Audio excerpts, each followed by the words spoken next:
Hello students, welcome back in online teaching class standard 11th biology NCERT syllabus chapter number 7 structural organizations in animal के अंदर organizations कैसा होता है। तो मैंने आपको अपने लास्ट लेसन में बताया था कि जो वेल डेवलप बॉडी ऑर्गेनाइजेशंस होता है किसी भी एनिमल्स का, जो हायर एनिमल्स होते हैं उनमें क्या होता है, सबसे पहले सेल, फिर सेल से कंसिस्ट होते हैं टिश्यू, एंड टिश्यू से होता है ऑर्गन सिस्टम, ऑर्गन्स, और ऑर्गन से ऑर्गन सिस्टम, और ऑर्गन सिस्टम मिलकर के वेल डेवलप बॉडी स्ट्रक्चर बनाते हैं। तो यह होता है एनिमल ऑर्गेनाइजेशंस। तो इसी के बारे में हम पढ़ते हैं। प्लांट एनाटोमी में और मॉर्फोलॉजी में मैंने आपको बताया था कि उसमें सब टिश्यूज़ होते हैं, वो वर्क टुगेदर करते हैं। लेकिन यहाँ पर सेल मिलकर के टिश्यूज़ बनती है, और टिश्यूज़ मिलकर के ऑर्गन्स बनते हैं, और ऑर्गन्स मिलकर के ऑर्गन सिस्टम बनते हैं। और जो हायर एनिमल्स होते हैं उनमें particular digestive system, respiratory system, excretory system, इस तरह से डिफरेंट टाइप के जो सिस्टम्स होते हैं वह मिलकर के फंक्शंस करते हैं। तो एनिमल्स के ये सभी जो सिस्टम्स वगैरह होते हैं मिलकर के उनकी वेल डेवलप बॉडी बनाते हैं। तो यही हमें कहलाता है एनिमल ऑर्गेनाइजेशंस। ठीक है, किस तरह से होता है, सबसे फर्स्ट है एनिमल टिश्यूज़। जैसे हमने प्लांट टिश्यूज़ पढ़े थे कि प्लांट के टिश्यूज़ ही उसके सारे फंक्शंस के लिए रिस्पॉन्सिबल होते हैं। लेकिन यहाँ एनिमल्स के अंदर जितने भी ऑर्गन्स बनेंगे, ऑर्गन सिस्टम, उनमें एक टिश्यूज़ की एक मेन इंपॉर्टेंट इसका जो रोल होता है उसके बारे में पढ़ेंगे। डिफरेंट टाइप के टिश्यूज़ होते हैं। फिर यहाँ पर ऑर्गन सिस्टम, और इसमें हम morphology and anatomy of animals भी पढ़ेंगे, जिसके अंदर आपके अभी सिलेबस में है अर्थवर्म और फ्रॉग और कॉकरोच जो है वह आपके अभी इस साल के 2021 जो सिलेबस है उसमें कॉकरोच को जो है ओमिटेड कर दिया गया है। ठीक है, तो अब हम स्टार्ट करते हैं अपना एनिमल टिश्यूज़। तो टिश्यूज़ क्या होते हैं, in the multi cellular animals A group of similar cells along with intracellular substances perform a specific function. Such an organism is called tissues. Okay students, when cells work together and it's consist of tissues, and all types of tissues are specialized for the different special functions. Okay students, तो यहाँ पे tissue का मतलब समझ में आ गया। यहाँ पे एनिमल टिश्यूज़ जो है उन्हें 4 टाइप की कैटेगरी के अंदर डिवाइड किया गया है। First epithelium, connective, muscular and neural. Okay student, epithelium, connective, muscular and neural. Epithelium tissues जो होते हैं वह हमारी आउटर लेयर्स होती है जितने भी ऑर्गन्स की, चाहे स्किन है या, तो वो एपिथेलियम टिश्यूज़ कहलाते हैं। फिर कनेक्टिव टिश्यूज़ भी 3 टाइप्स के होते हैं, loose, dense and special tissues. जो हमारा ब्लड और बोन्स, कार्टिलेज ये सब आते हैं वो सब कनेक्टिव टिश्यूज़ के अंदर आते हैं। मस्कुलर टिश्यूज़ 3 टाइप्स के होते हैं, skeletal tissues, smooth tissues and cardiac tissues. फिर है न्यूरल टिश्यू, जो हमारे न्यूरॉन सिस्टम से रिलेटेड होती है। जो longest cell and longest tissue of complete animal body का कहलाता है वो होता है न्यूरॉन, तो वह आता है न्यूरल टिश्यूज़ के अंदर। तो इन चारों की मैं अब डिटेल आपको एक्सप्लेनेशन कर देती हूँ विथ स्ट्रक्चरल एंड डायग्रामेटिक। सबसे फर्स्ट लेते हैं एपिथेलियल टिश्यू। तो एपिथेलियल टिश्यूज़ जो होते हैं वह भी 3 टाइप्स के होते हैं। एक होता है सिंपल एपिथेलियम टिश्यूज़, एक होता है क्यूबेटाइल एपिथेलियम टिश्यूज़, और एक होता है कॉम्प्लेक्स। ठीक है, तो यहाँ पर हम सबसे पहले पढ़ते हैं सिंपल एपिथेलियम टिश्यूज़, जिसे हम कंपाउंड एपिथेलियम टिश्यूज़ जो होता है उससे बिल्कुल ही डिफरेंटली अपन स्टडी करते हैं। सिंपल एपिथेलियम टिश्यूज़ जो होते हैं इसके भी वापस इसको भी इसकी जो स्ट्रक्चर जो होते हैं उसके अकॉर्डिंग इसको 3 टाइप्स में डिवाइड किया गया है, स्क्वेमस, क्यूबॉइडल एंड कोलूमर। और सिंपल एपिथेलियम मीन्स जो सिंपल सेल से मिलकर पड़ते हैं सेम टाइप की, और कंपाउंड मीन्स जो डिफरेंट टाइप की सेल से मिलकर बनते हैं। और सिंपल एपिथेलियम्स के अंदर मैंने 4 बताए थे आपको। यहाँ पर कौन कौन से बताए थे, स्क्वेमस, क्यूबॉइडल, कोलूमर और कोलूमर सेल्स बियरिंग। जो स्क्वेयर शेप के होते हैं टिश्यूज़, इस तरह से इनके बीच में इंटरसेलुलर स्पेस नहीं होता है, क्लोजली जो होते हैं वह स्क्वेमस टिश्यूज़ कहलाते हैं। यह क्यूबॉइड वाले शेप में होते हैं, ज्योमेट्रिकल क्यूबॉइडल शेप, इसीलिए इन्हें क्यूबॉइडल टिश्यूज़ कहते हैं। ये कॉलम की तरह अरेंज होते हैं, ये देखिए यहाँ पर इस तरह से कॉलम की तरह से अरेंज है, इसलिए हम इसे कोलूमर कहते हैं। फिर यहाँ पर एक कोलूमर का ही एक टाइप है कोलूमर सेल्स। ये कोलूमर अगर सीलिया आ जाती है ऊपर इस तरह की, ठीक है, जो हमारी नोज़ की जो हेयर्स वगैरह जो होते हैं जहाँ पर म्यूकस सीक्रेट करते हैं प्रोटेक्शन के लिए, या फिर हमारे डाइजेस्टिव सिस्टम्स के अंदर जो डाइजेशंस के लिए होती है, तो वह इस तरह की सीलियाई स्ट्रक्चर बन जाता है। ठीक है, तो इसीलिए इसे अपन बोलते हैं कोलूमर सेल्स बियरिंग सीलिया। ओके स्टूडेंट, तो यह simple tissue, simple epithelium tissues जो थे वो 4 टाइप्स के अंदर डिवाइड हो गए। अब इनका फंक्शंस क्या होता है और ये कहाँ कहाँ पर मिलते हैं।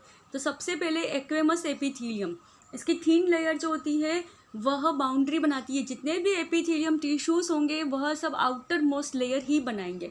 अब ये कहाँ पर मिलते हैं, जो हमारी ब्लड वेसल्स होती है, एयर सेक होते हैं लंग्स के, उसके लिए। अब इनके फंक्शंस क्या है, क्योंकि ये ब्लड वेसल्स पे और लंग्स के यहाँ पे मिलते हैं, तो इनका फंक्शन होता है डिफ्यूज़न का। अगर यहाँ पर एयर सेक्स पे होंगे तो गैसेस का डिफ्यूज़न करेंगे, कार्बन डाई और ऑक्सीजन का। और अगर ब्लड वेसल्स पे तो ये ब्लड में ऑक्सीजन और कार्बन डाइऑक्साइड को डिफ्यूज़न करेंगे। ओके स्टूडेंट, तो ये एक्वेमस एपिथेलियम हो गया। फिर है क्यूबॉइडल एपिथेलियम। क्यूबॉइडल एपिथेलियम कहाँ पर फाउंड होते हैं, सबसे पहले इनकी कॉमनली घक जो होती है वह ग्लैंड्स और जो नेफ्रॉन जो होता है किडनी के ऊपर, जो स्ट्रक्चरल और फंक्शनल यूनिट होती है किडनी की वह नेफ्रॉन होती है, तो वहाँ पर मिलता है। तो नेफ्रॉन का फंक्शन क्या होता है, किडनी से जो यूरिन को होता है उसको सिक्रेट करने का और उसको एब्जॉर्ब करने का फंक्शन करता है। इसीलिए यहाँ पर क्यूबॉइडल एपिथेलियम टिश्यूज़ का क्या फंक्शन हो गया, सिक्रीशन का और एब्जॉर्प्शन का। ओके स्टूडेंट, फिर है कोलूमर एपिथेलियम। कोलूमर एपिथेलियम कहाँ पर लोकेटेड होता है, तो यहाँ ये होता है माइक्रोविलाई सरफेस के ऊपर। माइक्रोविलाई कहाँ होती है, स्टोमक के ऊपर जो इंटेस्टाइन होती है उसके अंदर फिंगर लाइक जो स्ट्रक्चर होता है वह माइक्रोविलाई कहलाता है। इनका फंक्शन क्या होता है, जो यूजेबल फूड होता है इसको एब्जॉर्ब कर लेना और जो सिक्रीट एंजाइम्स वगैरह होते हैं उसे सिक्रीट करना। तो यह फंक्शन होगा कोलूमर एपिथेलियम का। फिर सिलिएटेड एपिथेलियम, मैंने आपको जैसे बताया था कि सिलिया का फंक्शंस क्या होता है, जो यहाँ पर ये पाई जाती है ब्रोंकस और फेलोपियन ट्यूब। फेलोपियन ट्यूब जो होती है वो फीमेल रिप्रोडक्टिव सिस्टम्स के अंदर पाई जाती है और ब्रोंकस जो होती है वह रेस्पिरेटरी सिस्टम में। तो यहाँ पर ये सिलिया जो होती है, यहाँ पर सिलिया स्ट्रक्चर का फंक्शन क्या हो गया, जैसा इसका यहाँ पर लोकेशन होता है उसके अकॉर्डिंग इसका फंक्शन होता है। तो सिलिया जो होती है यह कुछ जो इम्पोर्टेंट जो प्रोटेक्शंस के लिए यहाँ पर सिलिया उसको प्रोटेक्ट कर लेती है, जिससे फॉरेन पार्टिकल्स जो होते हैं वह यहाँ पर ब्रोंकस में फेलोपियन ट्यूब्स के अंदर नहीं जा सके। ओके स्टूडेंट, तो यहाँ पर ये सिंपल एपिथेलियम बता दिया था मैंने आपको। 4 टाइप्स के हो गए थे, एक्वेमस, क्यूबॉइडल, कोलूमर और सिलिएटेड। ओके, और इनके कहाँ पर लोकेटेड होते हैं और इनका फंक्शन क्या होता है यह ध्यान रखिएगा। आप इसको चार्ट बना करके इसकी कंपैरिजन स्टडी कीजिएगा तो किसी भी तरह का कोई कंफ्यूजन नहीं रहेगा।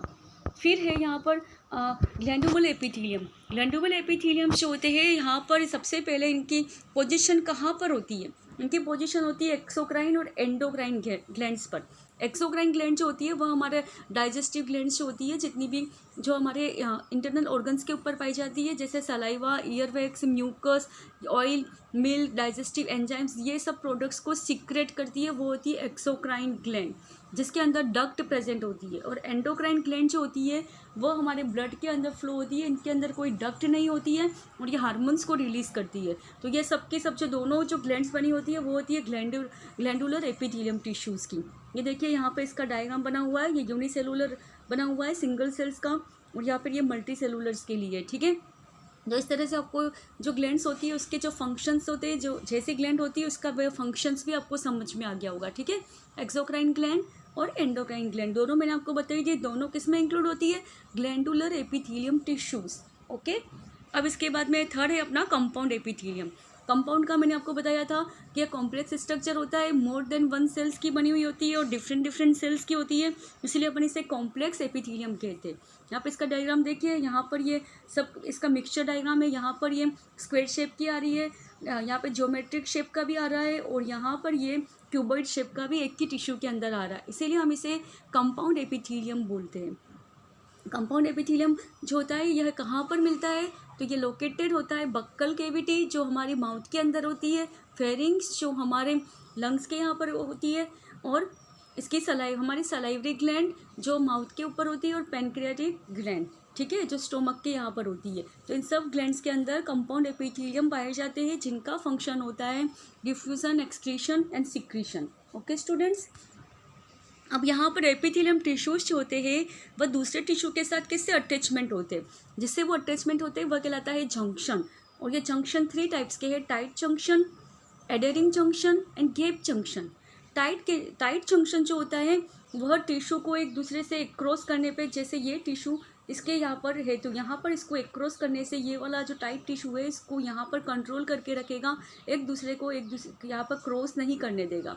उसके बाद में एडेरिंग जंक्शंस, ये वाला जो होता है यह पास वाली सेल्स जो है उसको बना के रखता है, उसको तोड़ने नहीं देता है, उसके साथ में जुड़ा रहता है। फिर गैप जंक्शन, गैप जंक्शन जो होता है एक टिश्यू दूसरे से कनेक्टेड होता है।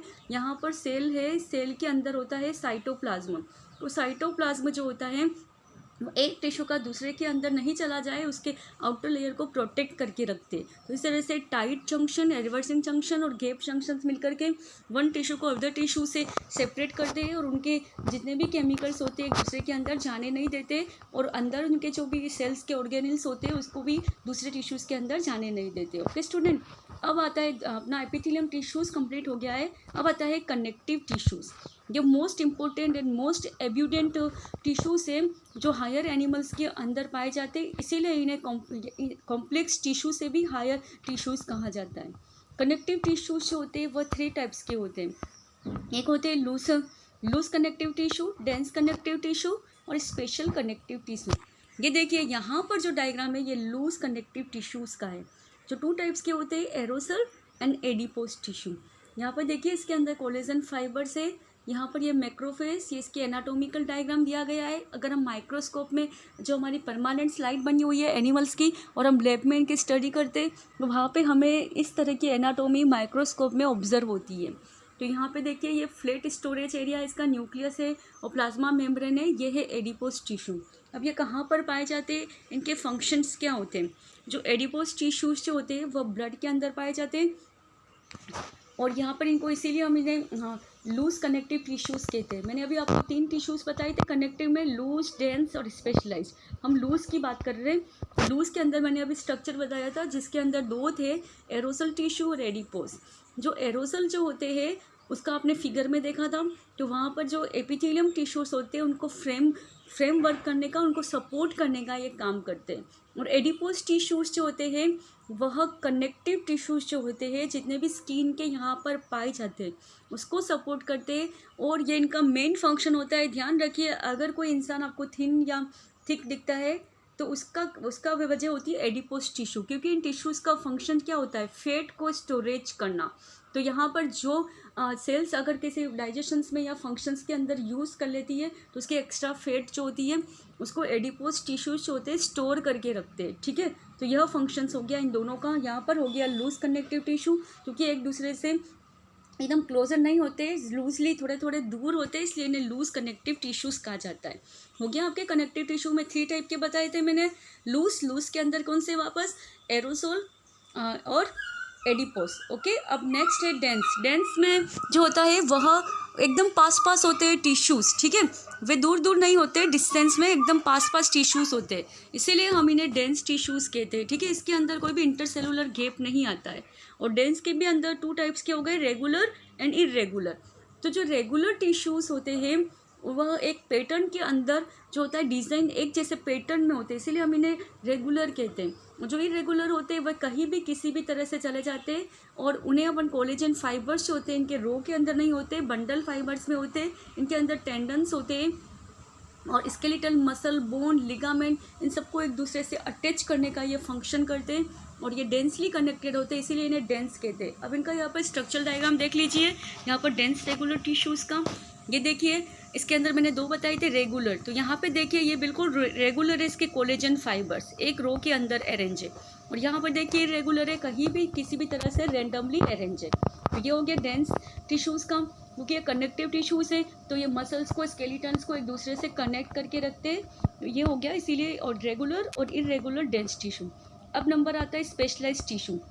सबसे स्पेशल टिश्यूज़ होते हैं, क्योंकि इसके अंदर मोस्ट इम्पोर्टेंट टिश्यूज़ आते हैं, वो होते हैं ब्लड, बोन्स और कार्टिलेज। ठीक है, जब एम्ब्रियो जब बनता है तो उसके अंदर जो होता है बोन्स का स्ट्रक्चर नहीं बनता है, ह्यूमन का एम्ब्रियो बनेगा या हायर एनिमल्स का, तब यहाँ कार्टिलेज जो होते हैं वह उसको फ्रेमिंग वर्क करने का काम करते हैं। ठीक है, और कार्टिलेज टिश्यू अगर एडल्ट हो जाएगा तो उसके अंदर, एडल्ट के अंदर हमारे ह्यूमन में देखिए ईयर देखा है आपने, ईयर का पिन्ना वह कार्टिलेज का बना होता है। नोज़ का देखा है, नोज टिप वह भी कार्टिलेज का बना होता है। टंग भी कार्टिलेज का बना होता है। तो देखिए कार्टिलेज जो होते हैं वह विदाउट बोन के टिश्यूज़ होते हैं, जो सपोर्टिंग का फंक्शन करते हैं। और मैंने आपको बताया वर्टिब्रेट हायर एनिमल्स के अंदर एम्ब्रियो जो होता है स्टार्टिंग में कार्टिलेज का बना होता है, फिर एडल्ट के अंदर उसका रिप्लेस जो होता है बोन्स कर लेता है, और जो चीज़ रह जाती है कार्टिलेज की वह भी मैंने आपको बता दी है। तो इस तरह से आपको पता चल गया होगा कि कार्टिलेज भी जो है वह किस तरह से एक मोस्ट इंपॉर्टेंट टिश्यू है। इसका एनाटोमिकल डायग्राम भी देखा हुआ है, जो देख लीजिए इसमें फाइबर्स किस तरह के पाए जाते हैं। फिर है बोन्स। बोन्स जो होती है हमारे पूरे वेल डेवलप जो वर्टिब्रेट्स होते हैं उनके कंप्लीट स्केलेटल सिस्टम्स के अंदर पाई जाती है। ठीक है, जो स्कल वर्टिब्री कोलम और सब कुछ बनाती है वह होता है हमारा bones tissue. Most important tissue है, इससे पता चल रहा है इसका फंक्शन क्या है, बॉडी को सपोर्ट देना। विदाउट बोन के कोई भी ऑर्गेनिजम्स जो है higher organisms animal vertebrate animal straight positions में खड़ा नहीं हो पाएगा। तो इसका मोस्ट इंपॉर्टेंट फंक्शन होता है कि बॉडी को सपोर्ट करना। जो हमारी लिम्ब बोन्स वगैरह जितनी भी होती है स्कल वगैरह वो सबकी सब किससे कंसिस्ट होती है, स्केलेटल के अंदर जो टिश्यूज है बोन्स टिश्यूज से। ओके, अब थर्ड मोस्ट इंपॉर्टेंट टिश्यूज आता है ब्लड टिश्यू। बोन्स टिश्यू हो गया, ब्लड टिश्यू। ब्लड टिश्यूज के अंदर हमारी 3 टाइप्स की सेल्स आती है, RBC, WBC and platelets.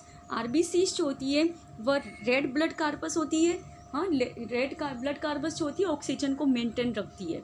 WBC जो होती है वाइट ब्लड कार्पस होती है, जो हमारे अंदर इम्यून सिस्टम को प्रोवाइड करती है, और कोई भी डिजीज़ के पैथोजेंस या फॉरेन पार्टिकल्स आ जाते हैं तो उनके अगेंस्ट फाइट करके हमें प्रोटेक्ट करती है। और प्लेटलेट्स जो होते हैं वो हमारे अंदर ब्लड को वहाँ पे थ्रॉम्बिंग करने का फंक्शन करते हैं, कि अगर कहीं पर भी अगर हमारे कोई चोट लग गई है तो वहाँ पर ब्लड निकल रहा है तो फटाफट ये प्लेटलेट्स वहाँ पर पहुँच करके वहाँ पे क्लोटिंग करके हमारे ब्लड को स्टॉप कर देते। तो इस तरह से आपने देखा कि कनेक्टिव टिश्यूज़ के अंदर 3 टाइप्स के टिश्यूज़ थे जो इंपॉर्टेंट थे।